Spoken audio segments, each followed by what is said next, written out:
हमारे को नहीं होता भैया समझ में? नमस्कार। नमस्कार नमस्कार। धुरता कोटी यहाँ का भाई।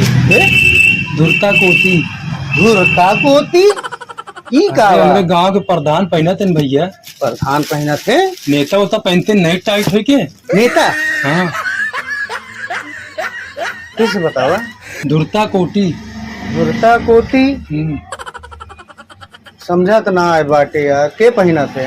अरे हमारे गांव के नेता लोग पहना थे भैया टाइट अच्छा होके। ने बोला बाक नहीं तो कुर्ता धोती। अरे हाँ भाई वही दे दा कुर्ता। निकला निकल नहीं यहाँ से हट ले हट बहुत तेज कानी कहाँ से आए जाते हैं धुरता धुरता हम गलत बोला था कुर्ता धोती समझ लो।